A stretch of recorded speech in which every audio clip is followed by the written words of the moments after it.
अम्मी अम्मी आ गई, अम्मी आ गई, अम्मी आ गई है, अम्मी आ गई। ये चीज अम्मी आ गई ये। उमर जान रुको मेरी जान, क्या हुआ? अम्मी आ गई हैं आपा। उमर अभी अम्मी के आने में काफी वक्त है। नहीं आपा मैंने देखा है, आ गई अम्मी। कहाँ देखा है उनको? अपने ख्वाब में। मेरे प्यारे बच्चे, वो सिर्फ एक ख्वाब था। तुम्हें थोड़ा और सब्र करना पड़ेगा और शाम होते ही अम्मी आ जाएंगी। अच्छा तो कितना वक्त रह गया है?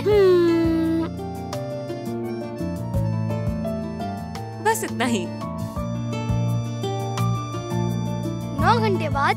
हाँ मेरी जान, पूरे 9 घंटे बाद अम्मी हमारे पास होंगी यहाँ। क्या हो रहा है ये सुबह सवेरे?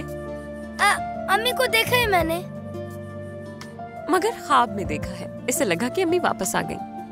उमर जान, मैंने कल रात आपको बताया तो था।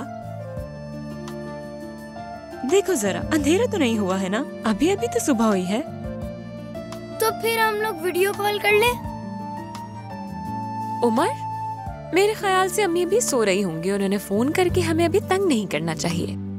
ओह, याद है तुम्हें, मैंने तुम्हें एक बात बताई थी कि वहाँ पर सिग्नल्स का भी थोड़ा प्रॉब्लम है और हम उन्हें कॉल नहीं कर पा रहे थे। याद है ना तुम्हें?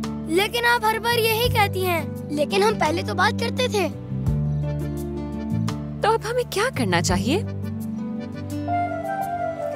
मेरे ख्याल से अच्छे कपड़े पहनते हैं, नीचे जाकर नाश्ता करते हैं और उसके बाद हम क्या करेंगे? ये चीज घर सजाएंगे। हाँ, चलो अब चलते हैं। आ जाओ फिर। सारे गुब्बारे मैं फुलाऊंगा और सबसे ज्यादा लाल गुब्बारे होंगे। अम्मी को लाल रंग ज्यादा पसंद है। ठीक कहा ना आपा?